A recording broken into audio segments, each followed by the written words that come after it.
Sup YouTube and welcome to another episode of Wasting Time with Sir Isla, in which we'll learn something new or not so new every day. And in this episode, we are going to talk about the graphic organizers. What is graphic organizer and what are the types of graphic organizers? First things first, what is a graphic organizer? A graphic organizer, also known as knowledge map, concept map, story map, cognitive organizer, advanced organizer, or concept organizer is a communication tool that uses visual symbols to express knowledge, concepts, thoughts, ideas, and the relationships between and among them all. Then, why do we have to use graphic organizers? What do students have to learn to enhance your understanding and retention of lessons taken, especially in class? First, it wouldn't hurt to ask this question. What are the uses of graphic organizers? It helps students sequence information. It also helps students organize their thoughts in a logical way. It also helps students organize information visually because not all of us can understand information if we read a certain information. We still have to draw it, we still have to convert it into something we can visually process. And the fourth one is it helps students develop analysis skills to be able to formulate plans and processes. If we just tell students how something works, it would not, or they would not even understand it, or we would not even understand it. So, in order for us to follow a certain process, we can make use of graphic organizers to easily digest a certain process into steps. Number five is it helps students evaluate criteria for decision making. It also helps students analyze and prioritize information because whether we like it or not, there are a lot of data that has a number or a handful of information, and some of those we do not need, and some of those we need. If we use graphic organizers, we actually pick the things that we need to be placed inside our graphic organizer. It also helps students determine cause and effect relationship. And it also helps students cluster and brainstorm ideas and information.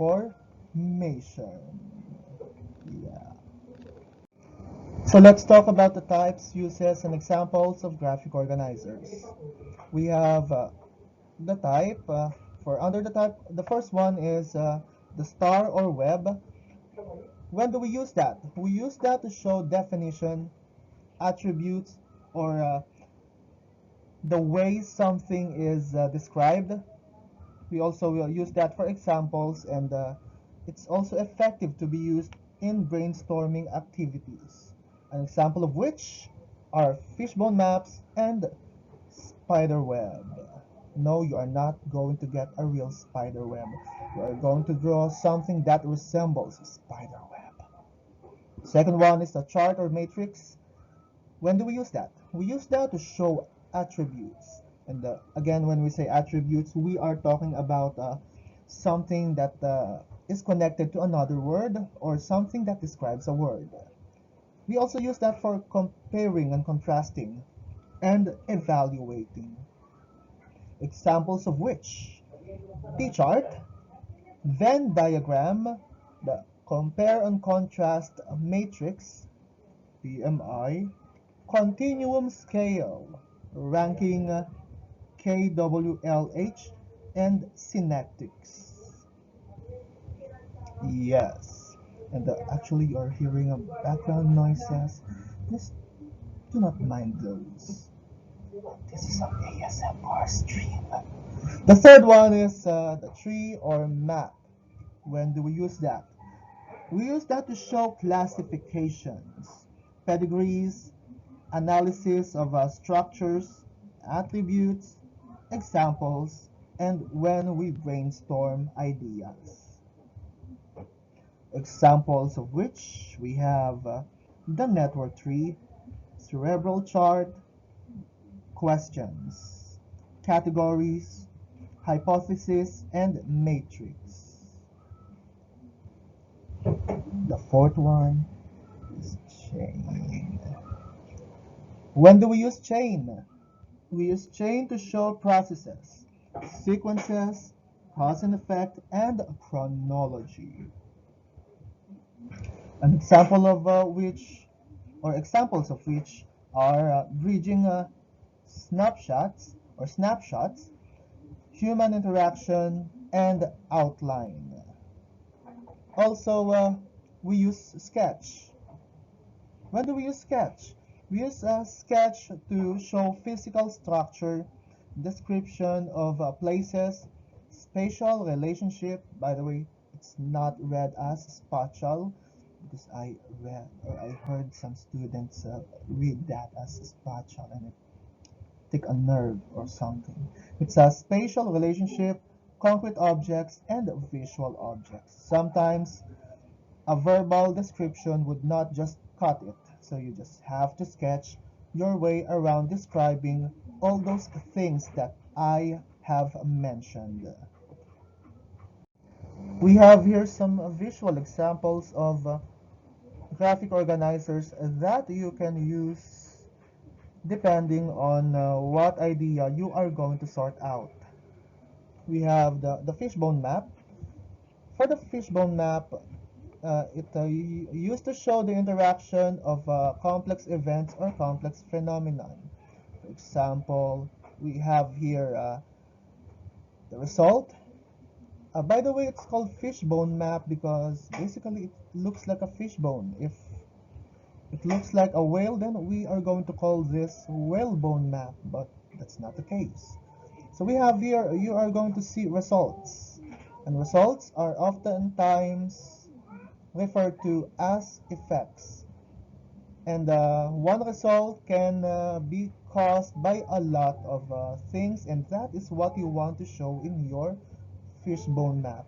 An example of which is how babies are formed. There are a lot of causes, a lot of things involved in the completion of one process. So there we have it. Spider map. When you say spider map, basically it's more like a fishbone map in a sense that you took the name from the way it looks like. And as you can see, it looks like an incomplete. Yes, you are hearing a lot of background noises because things happen. The spider map looks or takes its name from its appearance. It looks like a spider web, but good thing there is no spider around. And in the middle of it, you have the central topic, the central concept, or the central theme. And branching out of this, we try to connect the details surrounding a central topic. It is used to describe a central idea, a thing, a geographic region, process, just like a meiosis, concept, just like altruism, or proposition with support. Experimental drugs should be available for AIDS victims. Key frame questions: what is the central idea? What are its attributes and what are its functions? You are going to answer those questions, and the answer to those questions will go under the what do you call this? The outstretches that is marked with the words main idea and details. Yes, yes. Next, we have here the T-chart. T-charts are used to analyze similarities and differences between two things by placing individual characteristics in either the left or right side section of our chart. And as you can see, if you follow our pattern, the T-chart is named after its appearance. Obviously, it looks like a letter T. Venn diagram, one of the most common and one of the most memed about graphic organizer there is. If you search Venn diagram memes, you are going to see a lot of it in the searches. So when is Venn diagram used?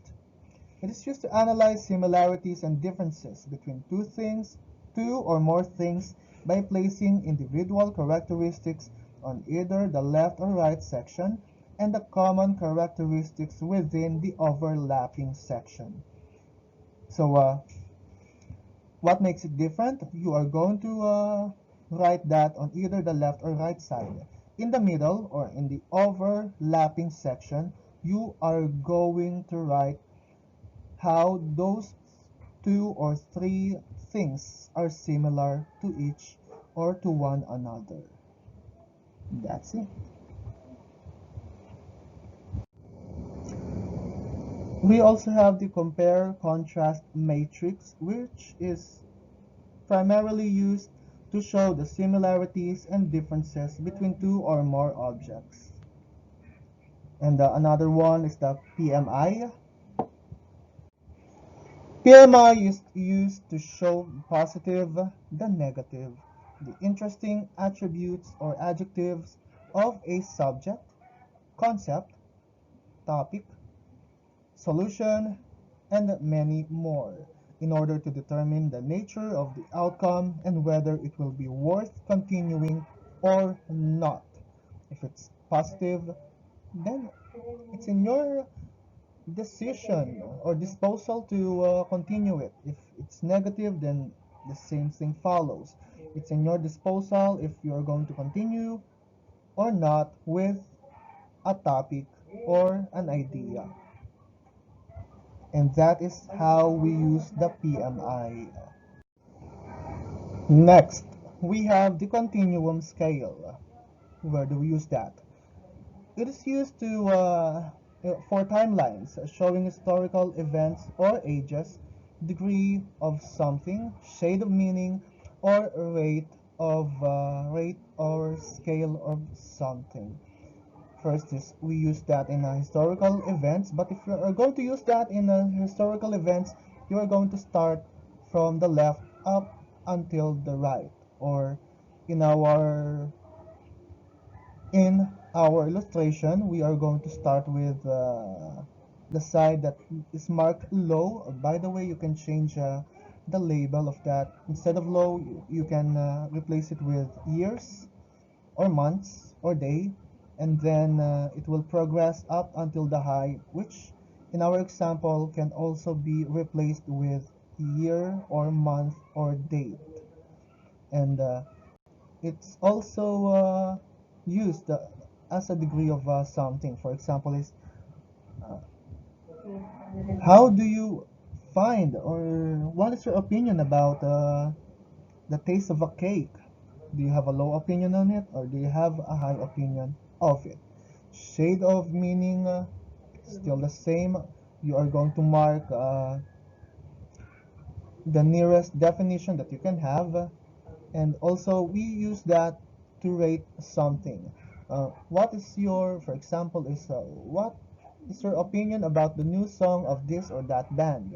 You can say that you have a low opinion about it, or you have a high opinion about it.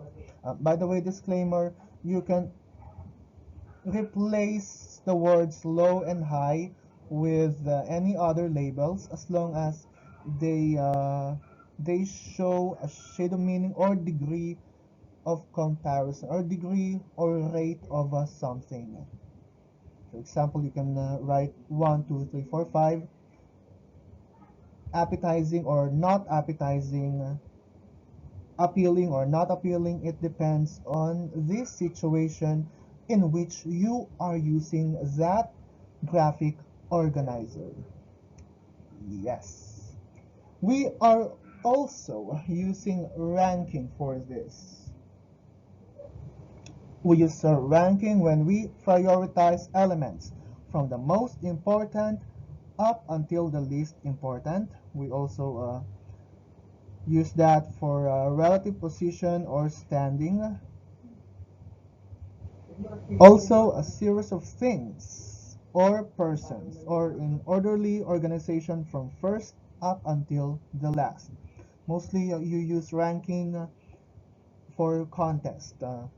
Who got the first place, the second place, or the third place. And that's it from the word ranking itself. I hope I get rich.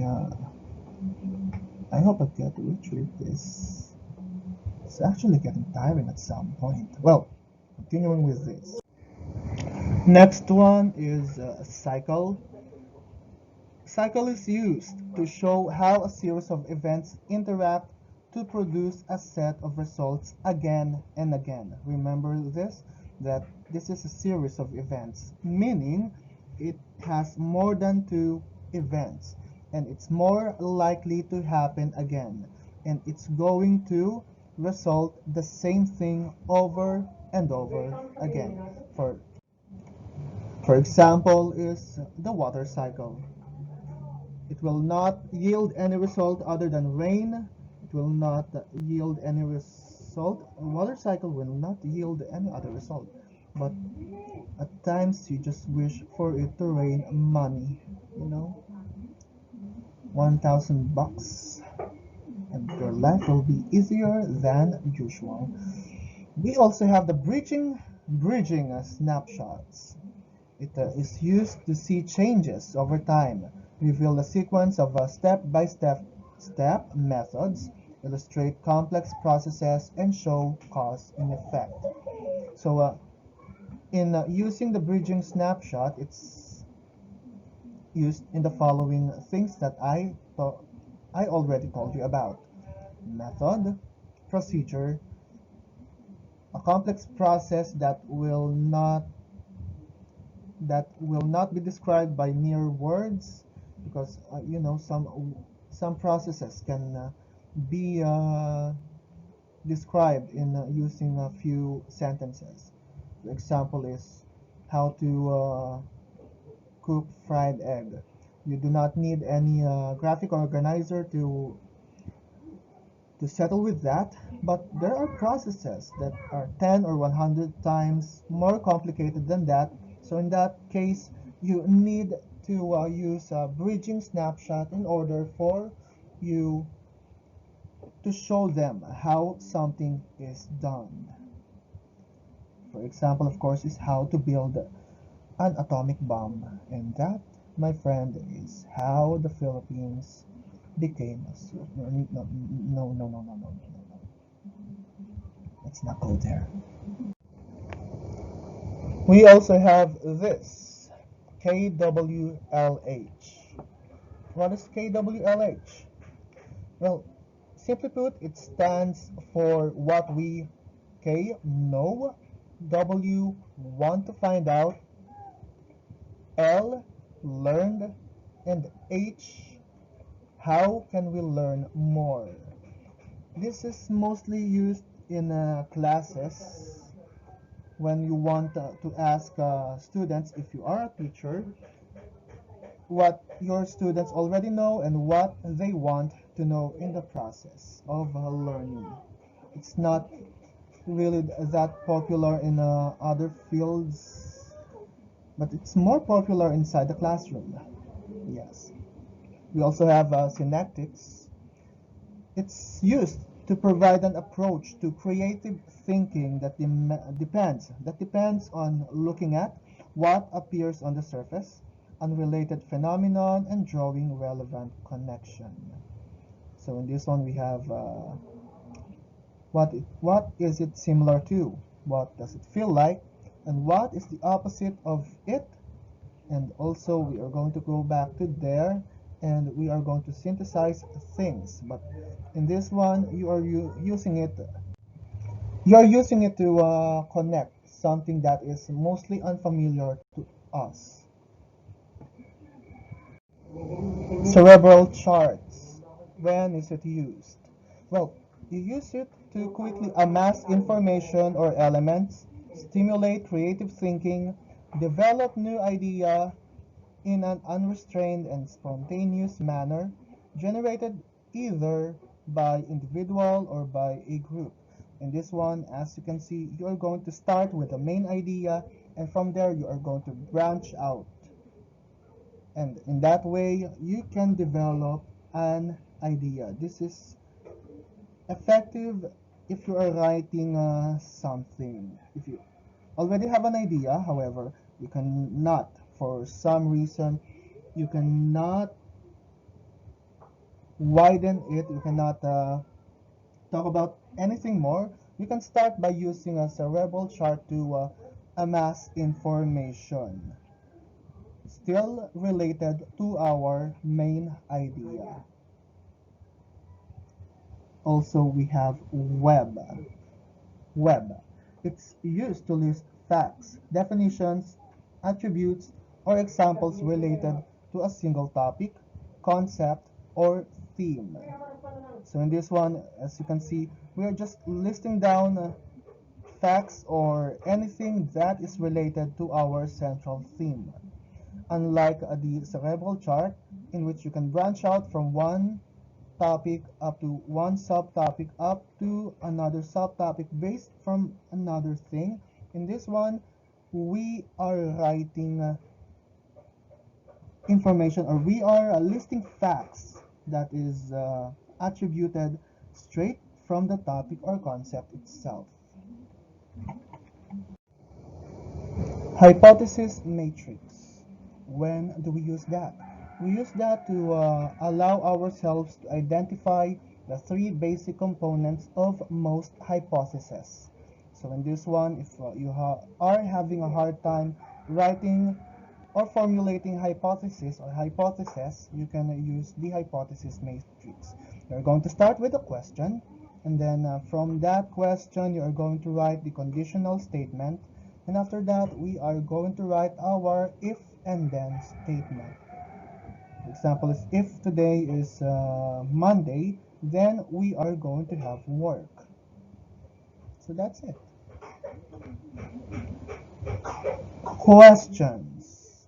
It is used to list a set of questions set forth as an explanation for the occurrence of some specific group of phenomenon or phenomena, either asserted merely as a provisional conjecture or guess, a provisional guess, to guide investigation, or accepted as highly probable in the light of established facts. So, if we are presented by a fact, or if we are presented by something, from there we can get a hypothesis of something, and from the hypothesis or facts that is given to us, we can ask a lot of questions about it. May that be good or bad. By the way, you can also replace the words good or bad in our chart and replace it with something else the that would fit the situation that you are using it on. The problem solution outline. It is used to show the problem solving process by defining the components of the problem and the attempted solution. Remember everyone that this is a problem and or writing a problem and the attempted solution, because if we already have a solution, we do not even have to write this down. So we have we have this. Again, sorry for the background noises, it happens. Things happen. I am not somewhere in the middle of the ocean to not have these things. But continuing, we have in here the first box is labeled problems, in which you are going to write all the problems that you encountered in a situation. And the second one is it's labeled as solutions. And in this, you are going to write the attempted solution that you applied on a certain problem. Remember that you are not going to write the effective solution because it's already in vain. And then the third box is outline. The third box is labeled as the end result. By the way, everyone, the word end result is redundant because you cannot find a result in the beginning. So the word result can actually make do. And the human interaction outline. When you say interact, it's act one upon another. So in order for us to interact, we have to act with another thing, or we have to act with another person or another thing in question. And when we say interaction, it's a reciprocal action. I do this, you do this, we do this to each other or one another. Effects or influence, interwork, interplay, mesh, intermesh, engage, dovetail, mortise, interweave, interlace, intertwine, interchange, co-act, and cooperate. So in this one we have the labels goal and the person under it. What interaction did they do and what reaction? Of course, interaction is a combination of action and reaction. And from there, we are going to ask ourselves what is the outcome of those action and interaction. Yes. Oh my goodness.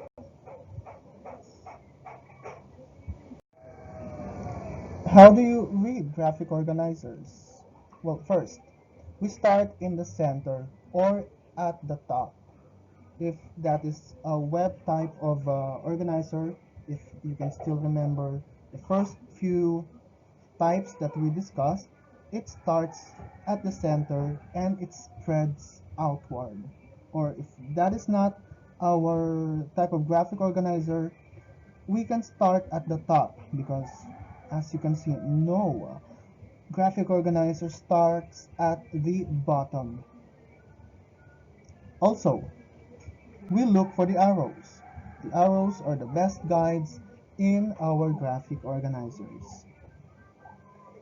We also determine the organizational structure of our graphic organizer. And lastly, we are going to consider the relationship between and among the elements inside our graphic organizer. Because of course, if you are going to write a graphic organizer, all of the elements present therein should have a relationship of some sort. And that's it. And for the last slide, I just want to tell everyone about something that I want everyone to hear because this has been killing me inside ever since, and I want you all to be aware of it. Please send food. I'm hungry. Before we end this video, I would like to acknowledge or thank our sponsor. No, we do not have any sponsor for this. But to acknowledge things or to give credit where credit is due, this slideshow or this video or the slideshow that is used in this video is prepared by Mr. Lawrence O. Lapanan. Yes, so I would like to just give credits to where credits due. And with that said, I hope to see everyone on our next video. And this video actually has little to no editing because screw me, I do not even know how to edit things. But on that note, goodbye everyone, and see you on another episode of Wasting Time with Sir Isla. Ciao, ciao.